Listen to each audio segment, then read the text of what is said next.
Assalamualaikum warahmatullahi wabarakatuh. Waalaikumsalam. Terima kasih kehadiran Ibu Guru, Ibu teman sejawat, dan Ibu Dewan Sekolah yang saya hormati. Tadi sudah disampaikan oleh Ibu Kepala Sekolah dan membuka kegiatan pada hari ini. Di sini saya akan menyampaikan tentang disiplin positif di TK LKMD Singosaren. Ini untuk kegiatan CGP yang saya jalani angkatan 9 yang sudah berjalan dari bulan Agustus kemarin. Bismillahirrahmanirrahim ya Bu ya. Saya mulai sosialisasi disiplin positif di TK LKMD Singosaren. Bersama saya Retnawati, Sarjana Pendidikan, calon guru penggerak angkatan 9.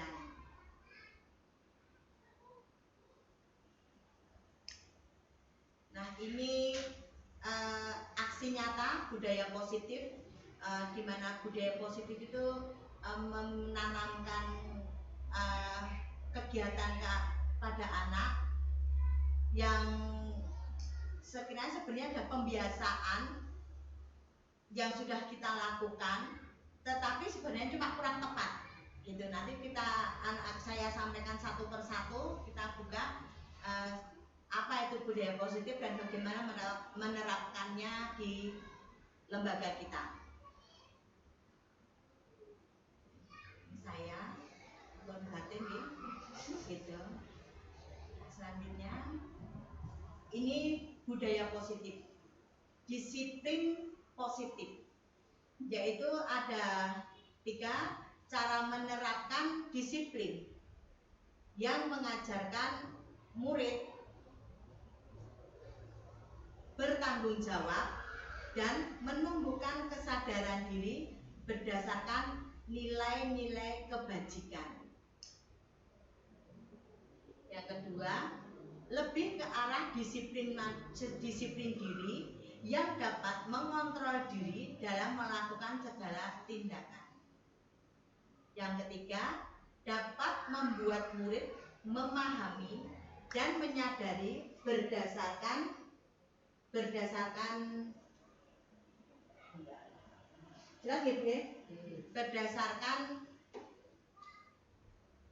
motivasi internal atau dalam diri, bukan akibat paksaan, ujian atau hukuman. Yang biasa gini ya, kadang-kadang kita itu menanamkan kedisiplinan kepada anak, kepada murid itu sebenarnya menurut kita benar, tetapi sebenarnya itu salah. Sebenarnya sudah benar, tetapi kurang tepat. Contohnya seperti ini Bu. Kalau anak-anak seumpama melakukan sesuatu kesalahan, pasti kita langsung sekolah nakal tak kurung di kamar. Kalau nggak seperti itu, ayo anak-anak nanti siapa yang bisa menyelesaikan nomor 1 dapat hadiah.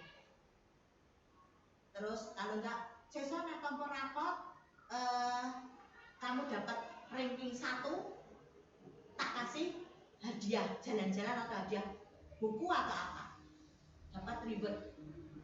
Nah kalau enggak, semua mau saya nakal, kering, itu udah ngecas. Nah sebenarnya itu kurang tepat kalau kita memberi hadiah kepada anak yang sudah berprestasi baik, tapi kurang tepat. Karena apa? Nanti anak itu seumpama tidak kita beri hadiah atau kita tidak memberi reward, anak itu akan merasa, oh apa aku ora apik yo, oh apa aku kurang bener yo, ora dikei hadiah karo ibu karo guru, kan gitu. Terus juga yang lainnya, teman yang lainnya itu akan merasa terbebani. Ya ampun, aku kok reso itu. Walaupun itu menurut kita, ya nggak apa-apa Bu, itu biar nanti anak itu yang tidak biar semangat bikin seperti itu ya. Itu benar tapi kurang tepat. Ya, jadi bagaimana cara kita menanamkan anak itu disiplin, anak itu ibaratnya bertanggung jawab, tetapi sesuai porsinya. Ya, jadi jangan sampai dari sekolah TK nanti SD kita selalu dengan ancaman. Nah, posisi kita itu kalau bisa itu jangan hanya menghukum, tapi kita mengarahkan. memberi solusi. Kalau anak melakukan seperti ini tuh kita harus ngapain seperti itu. Nah, dan nanti anak itu akan bertanggung jawab dan itu akan muncul dengan diri sendirinya di diri anak didik atau anak-anak kita sendiri. Dan anak itu akan bisa mengontrol. Piye to aku harus melakukan ki aku kudu piye engko nek aku ngene iki mengko ndak iki aku ngomong soal aku ki salah, aku wis melanggar. Itu dia kan dengan sendirinya akan tahu dan makanya dia akan bisa mengontrol diri. Nah, di sini nilai-nilai kebajikan universal yang ada itu sifat positif manusia yang merupakan tujuan mulia yang ingin dicapai setiap individu anak.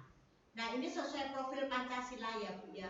Di sini ada beriman, bertakwa kepada Tuhan yang Maha Esa, mandiri, bernalar kritis, bergotong royong, berkebinekaan global. Di TKLKMD itu sudah menggunakan ini ya Bu ya, menggunakan P5,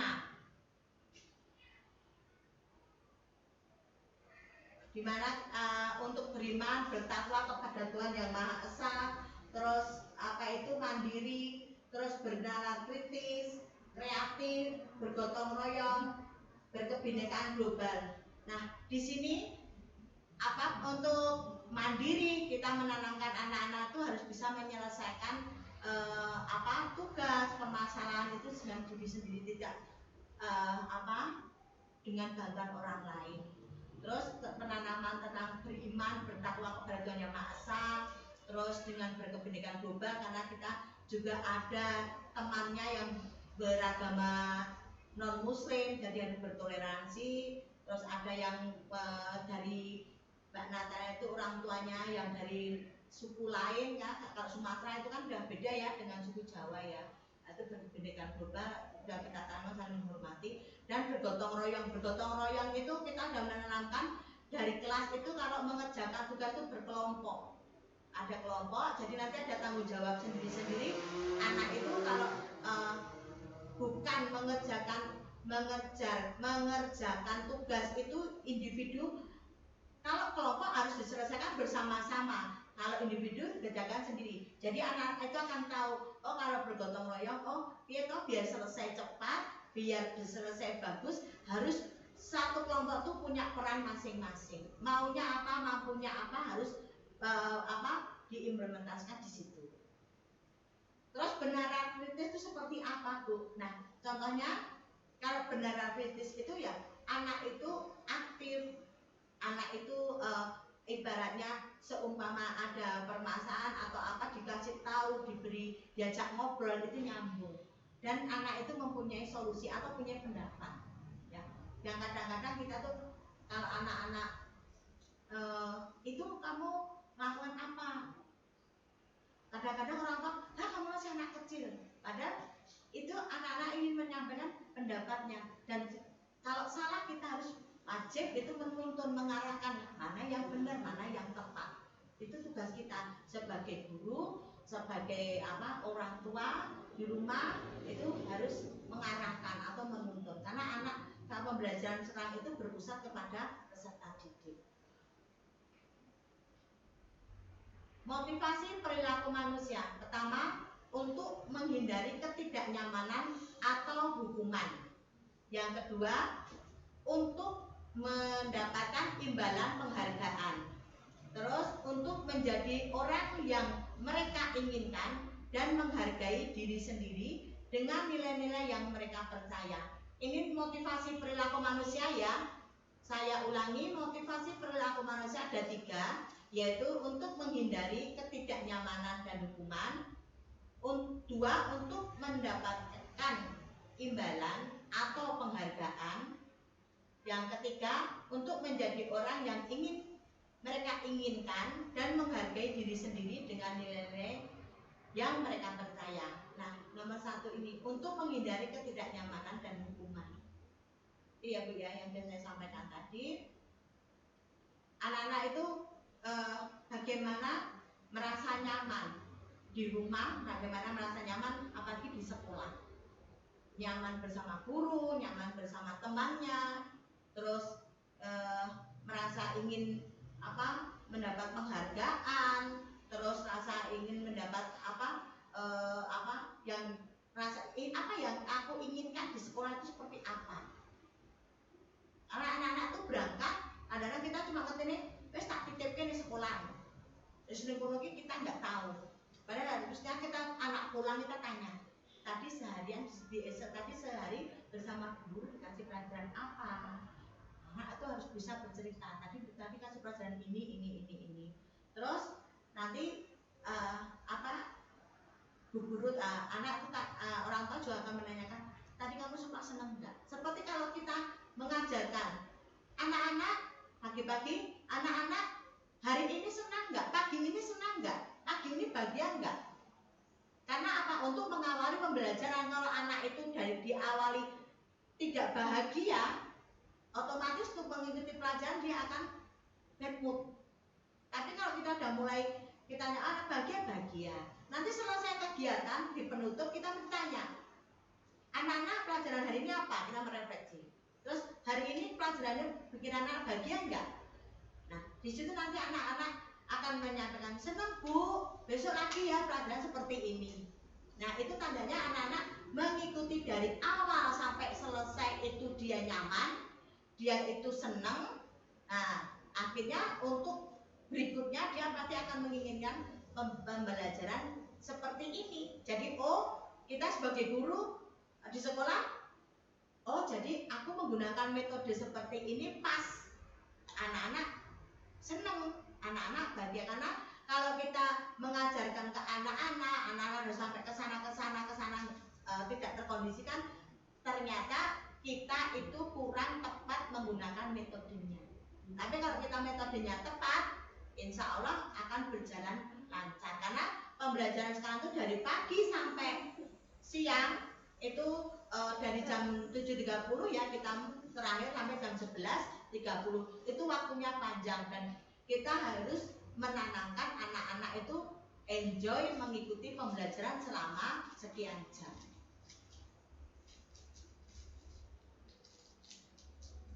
Selanjutnya di sini saya sampaikan tentang kebutuhan dasar manusia. Apa tuh kebutuhan dasar manusia? Kalau kita itu kalau bilang kebutuhan dasar manusia itu sandang, pangan, papan, 3 itu ya. Tapi di sini ternyata kebutuhan dasar manusia itu bertahan hidup. Bagaimana kita bertahan hidup? Yang kedua itu kasih sayang dan rasa diterima. Yang ketiga penguasaan. Yang keempat kebebasan. Yang kelima kesenangan. Gimana ini semua kita dapatkan dalam sehari-hari? Contohnya anak berangkat di sini. Anak-anak itu berangkat dari rumah sampai ke sekolah diantar, ada berjalan kaki ya karena dekat dengan Mbak Yuna. Dari rumah jalan kaki, mungkin diantar sama mbahnya atau diantar sama kalau enggak jalan kaki sendiri ya, lewat kebun itu nanti sampai di sekolah. Mbak Yuna senang, nggak merasa sedih, nggak rewel, dan di rumah dia merasa bahagia. Karena apa? Dia itu di rumah untuk bertahan hidup dia tercukupi. Okay? Terus yang kedua kasih sayang dan rasa diterima. Di sekolah anak-anak itu mesti membutuhkan apa? Kasih sayang dan apa? Dan rasa diterima. Jadi kalau kita kumpul, ada guru, ada murid, anak itu menyampaikan sesuatu, tapi sebagai guru kita mengabaikan rasa untuk diterimanya, itu dia nggak mendapatkan gitu. Terus apa yang dia rasakan, dia pasti akan sedih. Nah, di situ kita tuh apapun yang disampaikan anak, kita harus mendengarkan dulu. Walaupun kadang-kadang karena kalau di zaman kanak-kanak itu ya tahu sendiri ya Bu ya, ini ngomong. Nah, kita harus buat anak itu menyampaikan dengan pembiasaan mendengarkan dulu, yang ngomong setelah selesai nanti gantian di rumah juga kan seperti itu. Jadi kalau ada orang tuanya ngomong, ada tamu kan enggak, orang ibaratnya bahasa Jawa orang ngawurus itu nggih. Kadang-kadang kita kan, tapi nanti ke anak itu kalau kita kasih kode cuma gini aja, anak itu paham, nggak usah kita gitu, nggak usah. Itu berarti anak itu akan paham. Jadi kita cuma gitu kan, oh nanti ibu belum selesai ngomong kepada orang lain, kita mendengar. Begitu juga kalau kita berngobrol sama siswa, nanti seumpama di penutup kegiatan biasanya kita kumpulkan anak-anak. Jadi kita tuh menyelesaikan masalah tuh kita bareng-bareng dulu. Nah, kecuali kalau nanti ada permasalahan yang ibaratnya perkecualian, itu nanti baru kita panggil anak-anak ke ruang guru atau ke ruang kantor. Terus penguasaan. Jadi kalau anak-anak itu sudah di mana, di kelas masing-masing. Anak kelas A, kelas B, dia mau masuk ke kelas yang lain di kelasnya sendiri, dia akan merasa asing gitu loh, merasa canggung. Nah, karena apa? Di mana anak-anak itu di kelas, dia lebih enjoy. Mungkin kalau kita kegiatan besok kegiatannya di kelas yang berbeda, ke kelas B1. Itu nanti yang kelas lain mau masuk kelas B1 itu akan merasa seperti gimana gitu, karena ya udah yang namanya penguasaan. Ya, penguasaan itu wilayah atau anak-anak di sekolah untuk ataupun penguasaan dalam bidang akademiknya. Juga nanti dalam kegiatan pembelajaran. Seperti itu. Terus kebebasan. Nah, karena kita itu sekarang itu pembelajaran yang berpusat kepada peserta didik atau kepada peserta didik, kita memberi kebebasan. Kebebasan seperti apa? Kebebasan anak itu berkarya. Jadi kita menggunakan kalimat invitasi yang memberikan anak itu melakukan kegiatan yang kira-kira anak itu bebas untuk berimajinasi, anak itu bebas berkarya.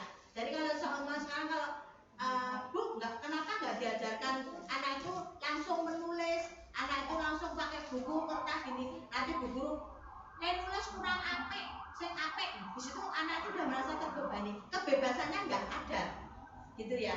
Terus nanti penguasaan dia juga nggak ada. Kalau dia tuh berkarya atau mengerjakan tugas sesuai topik yang kita sampaikan, itu nanti dia akan mendapatkan kebebasan, dia akan mendapatkan penguasaan, mendapatkan rasa diterima karena hasil karyanya otomatis dapat pujian dari bu guru, bagus, hebat, keren, gitu. Terus otomatis kalau sudah itu semua didapat, apa yang akhirnya yang di anak-anak terima?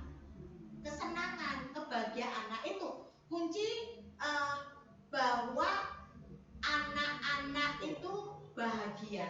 Itu bukan karena dibelikan hadiah sebenarnya, tapi anak-anak itu di rumah enjoy, di sekolah enjoy, nyaman. Makanya kalau kadang-kadang Bu ini nggak mau pakai ininya dia maunya seperti ini, ya sudah. Non saya nggak punya namanya Inara. Inara itu kalau udah mau pakai kerudung itu ya sudah, karena ya memang dia sukanya itu. Yang penting waktu ada kegiatan mau nggak besok pakai kerudung yang putih, dia ternyata dia juga mau menggunakan kerudung yang putih, tidak seperti yang dia kadang-kadang kan bebas dia pakai. Terus seumpama murid kita Jihan, anaknya nanti mengerjakan seperti ini, tapi dia kalau nanti mengerjakan seperti ini, otomatis kita tidak memberi kebebasan. Kita menyuruh anak itu menuruti kita, padahal kita harus memberi kebebasan kepada anak. Jadi nanti anak-anak silakan bagaimana kalian akan menghias cobek gerabah ini menjadi indah. Nanti kita mau sebagai guru memfasilitasi, menyiapkan apa yang dibutuhkan anak untuk membuat. Nah itu nanti anak-anak berimajinasi, bebas bereksplorasi, membuat karya seindah mungkin. Jadi nanti satu anak ke anak yang lain itu akan beda. Itu kuncinya ya. Dari dari yang sudah saya sampaikan dari 3, 4, 5, 6 sampai di sini, apakah ada yang teman-teman dan ibu tanyakan tentang kebutuhan dasar manusia? Itu kita sampai di sini. Ada bertahan hidup, kasih sayang dan rasa diterima, kebebasan, penguasaan, dan kesenangan. Jadi itu ya Bu, rasa sayang, rasa dapat kasih sayang. Kalau ada yang menangis, yang penting kita otomatis kita pangku, atau kalau nggak kita pangku kita tanya kenapa. Itu udah kita anak-anak itu udah ditanya kenapa, siapa. Nah itu nanti itu udah seneng, ada rasa diperhatikan. Lanjut ya Bu ya. Nah sekarang posisi kontrol seorang guru tadi yang saya sampaikan, penghukum, pemantau, pembuat rasa bersalah sebagai teman dan sebagai manajer. Seharusnya kita di posisi seperti di sini ya Bu ya, sebagai manajer, bukan penghukum seperti yang saya sampaikan tadi. Siapa sing salah? Lah, nah apa? Kowe iki biasaan. Kowe mesti ngono. Otomatis kita engko nek sing nakal mengko ben mulai kari dhewe. Siapa sing ngerasa jawab? Sing ngerasa jawab dhewe dhewe. Itu anak tuh yang belum jawab itu udah perasaannya enggak karuan, berkecamuk gitu ya. Siapa mengko sing iso jawab mulai dhisik. Nah, nanti anak yang merasa dia itu mengko apa ya sih ditanyakan Bu Guru kan tidak tahu. Nah, itu kesannya tuh kita sebagai penghukum. Otomatis kita udah mulai dari dhewe. Nah, mengko sing anut apa kayak untuk mulai, waduh malah bahaya toh, malah berbobot nih sekolah. Nah, sebagai pemantau. Nah, di sini posisi kontrol guru itu dari penghukum, pemantau, membuat rasa bersalah. Jadi ibaratnya anak itu sebenarnya nggak melakukan, tapi malah kita itu ibaratnya malah menyalahkan. Dari situ otomatis anak itu akan merasa, aduh, aku kok salah, gitu ya. Padahal mungkin dia itu melakukan kesalahan itu nggak sengaja. Nah, tapi apa yang anak kadang-kadang kita sebagai guru rumangsane wis bener melakukan tindakan itu. Nah posisi kita itu kalau seumpama sebagai teman itu kok ya kalau kita itu ya kadang-kadang murid ya kita jadikan teman. Kita ajak gojek, kita panggil sayangku kayak gitu. Enggak, itu udah kita wajar kita sampaikan. Coba gimana Mbak? Gimana Mas? Kayak gitu kan kita kayak karena dia masih kecil tapi udah berasa dia itu aku udah besar. Nah, di situ kita akan anak-anak itu akan muncul dengan sendirinya. Yang ada di dalam itu akan muncul. Oh ya aku sudah kayak gitu. Terus nanti coba sayang apa toh? Nah dengan kata Bu Guru manggil aku pakai kata sayang, otomatis Bu Guru nggak marah. Kayak gitu. Tapi ya pakai kata sayang tapi melotot ya berarti Bu Gurunya marah. Jadi kita tuh menempatkan posisi kontrol seorang guru di mana, gitu ya Bu ya, yang tepat. Nah, jangan hanya menghukum, jangan menjadi pemantau, pembuat rasa bersalah, paling enggak sebagai teman. Jadi kita tuh biar anak itu merasa nyaman bersama kita. Jadi enggak ibaratnya dia akan jujur ya jujur gitu, akan menceritakan apa yang dialami, apa yang nggak akan menjadi pembiasaan anak itu berbohong atau membuat cerita atau beralibi, kan tidak benar. Sekarang untuk manajer, nah manajer ini kita itu di situ bisa mengarahkan, bisa mengarahkan, kita bisa memberikan solusi yang seperti apa yang kira-kira anak-anak itu akan merasa nyaman, merasa senang, merasa diterima, merasa mendapatkan penguasaan, bisa mendapatkan yang itu kasih sayang. Itu ya Bu ya. Jadi yang nama posisi seorang guru yang paling tepat itu posisi kontrol seorang guru itu di manajer. Ya pimpinan lah, bisa mimpin, bisa mengarahkan. Kalau ada masalah bisa memberikan solusi kepada anak didik kita. Nah, selanjutnya ini segitiga restitusi. Di sini guru berperan dalam belajar menggunakan segitiga restitusi dalam menyelesaikan masalah melalui 3 tahap, yaitu menstabilkan identitas, validasi tindakan yang salah, menanyakan keyakinan. Menstabilkan identitas, seumpama anak melakukan kesalahan, anak tahu apa yang dilakukan.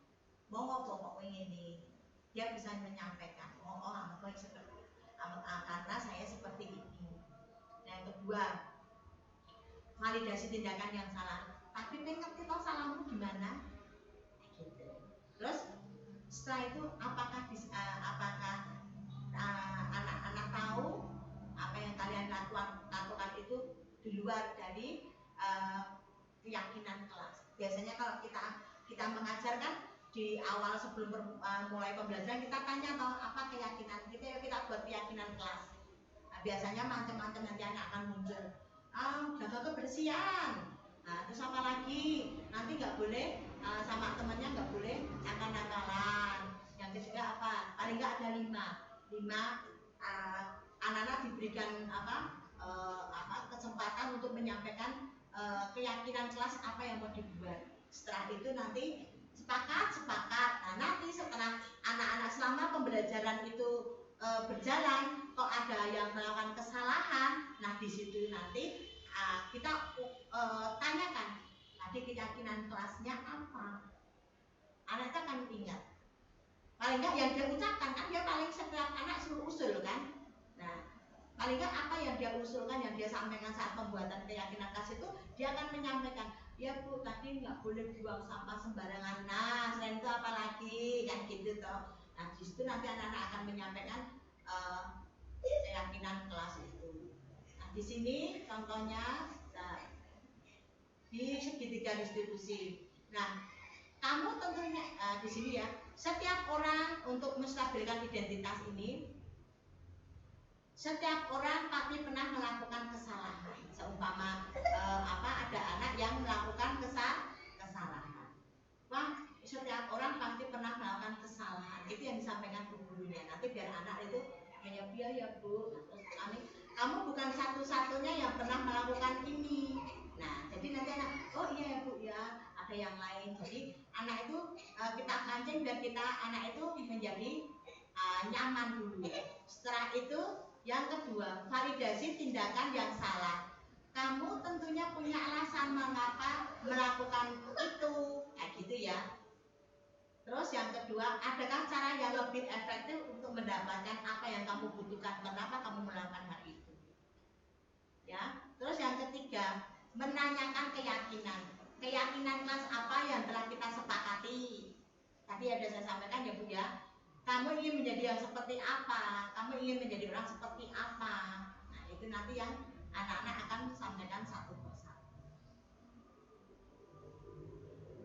Jadi ini bisa diterapkan di mana saja Bu sebenarnya, nggak cuma hanya di sekolah, ya, di rumah juga bisa. Nah, di sini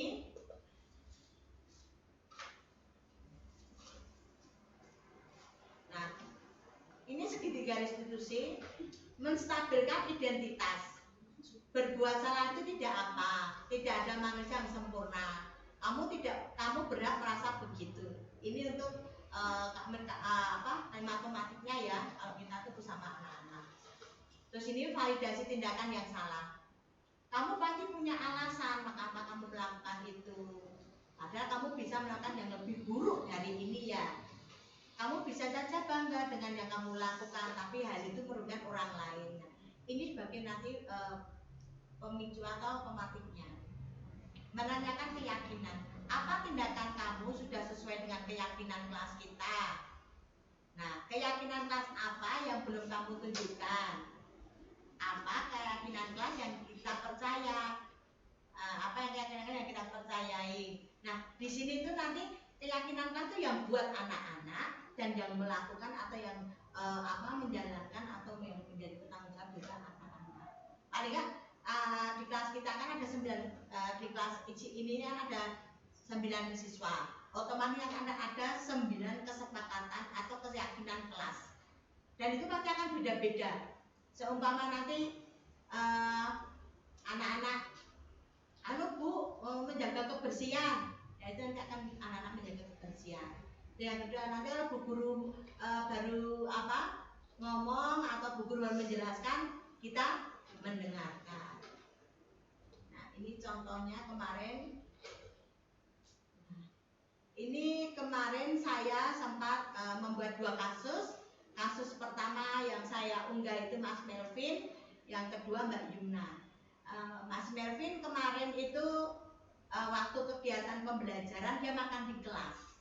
Nah, makan di kelas padahal kan ada waktunya kegiatan makan bekal setelah kegiatan inti. Nah, waktu saya mengamati, Mas Melvin nggak tahu dia asik makan. Nah itu saya cuma memanggil, Bu nanti Mas Melvin disuruh ke kantor ya.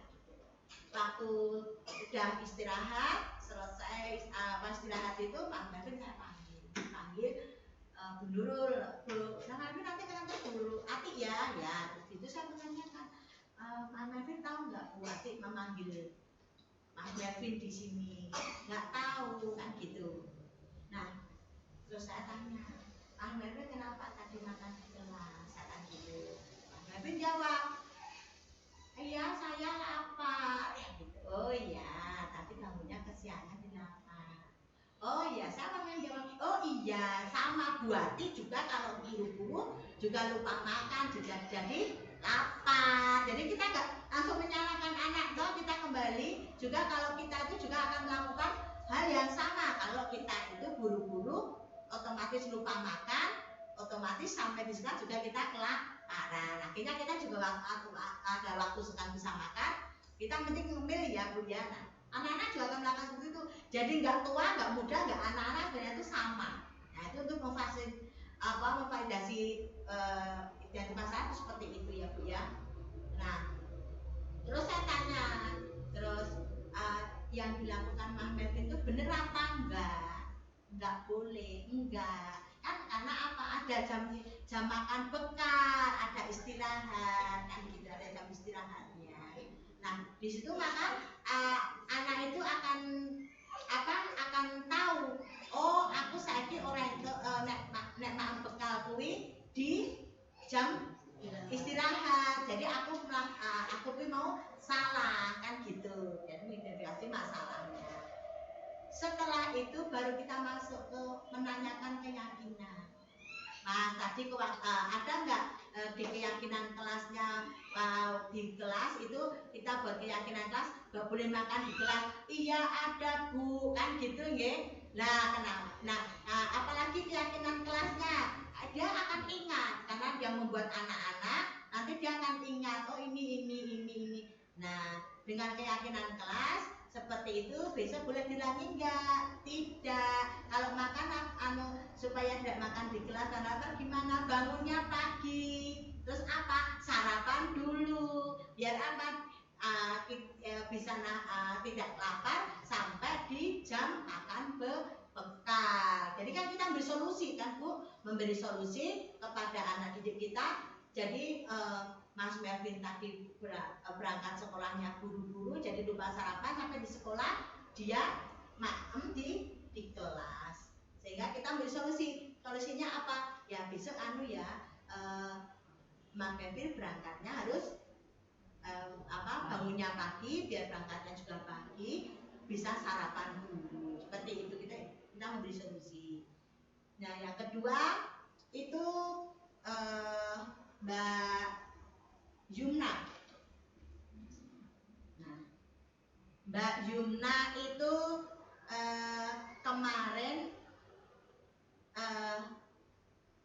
pas selesai, sebenarnya masih kegiatan inti, tetapi sudah selesai. Jadi mereka asik pasang stiker itu loh ya, tuker-tukeran stiker sama Mbak Inara, Mbak Kuwin, Mbak Lisa. Nah, di situ Mbak Yumna selesai buang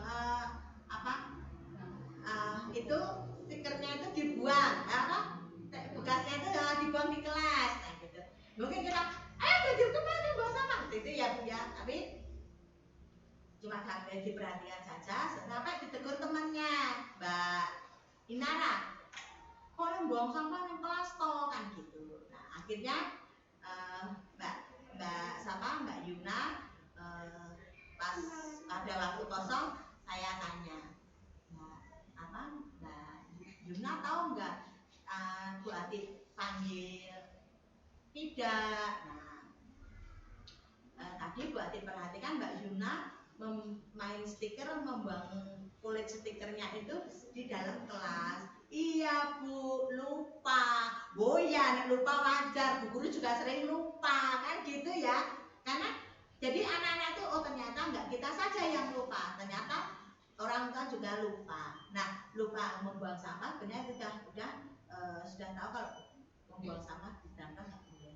Nah terus iya tadi lupa Bu buang sampah. Oh iya Bu Ati juga kadang-kadang sering lupa kan gitu, nggak langsung menyalahkan anak gitu ya Bu ya. Terus setelah oh lupa, iya lupa. Nah tahu nggak kalau membuang sampah di dalam kelas itu seperti apa? Tahu kenapa, apa akibatnya? Oh ruangannya kotor. Nah kan dia tahu kan ya, kalau membuang sampah enggak di tempat sampah itu membuat ruangan kelasnya menjadi kotor. Kalau kotor bagaimana? Kan seperti itu ya, kita mengulik pembicaraan. Nah setelah itu dia tahu ya kalau kotor nanti belajarnya nggak nyaman, jadi nggak sehat dan seperti itu. Ada keyakinan kelas enggak? Ayo iya Bu, apa nggak boleh buang sampah di dalam kelas, harus menjaga apa enggak ada menjaga kebersihan kelas. Oh iya Mbak Yuna udah tahu. Nah kenapa dilanggar? Nah sekarang supaya tidak membuang sampah di tempat sampah, tidak lupa dengan keyakinan kelasnya, maka anak-anak harus mengetahui keyakinan kelasnya dan anak-anak menjalankan. Seumpama anak-anak lupa harus saling mengingatkan dia. Terus kalau membuang sampah di tempat sampah nggak boleh, di dalam kelas nggak boleh, harus membuang sampah di tempat sampah. Dan sudah ada tempat sampahnya belum di kelas? Sudah ada. Nah jadi kita membiasakan anak-anak kalau enggak langsung dibuang tempat sampah, dikumpulkan dulu sampahnya, baru nanti selesai kegiatan, baru nanti anak-anak boleh membuang sampah di tempat sampah. Jadi gitu ya Bu ya. Nanti kita menghadapi anak-anak itu tidak langsung anak itu di judge langsung di tempat, tetapi kita panggil, terus kita ngajak ngobrol.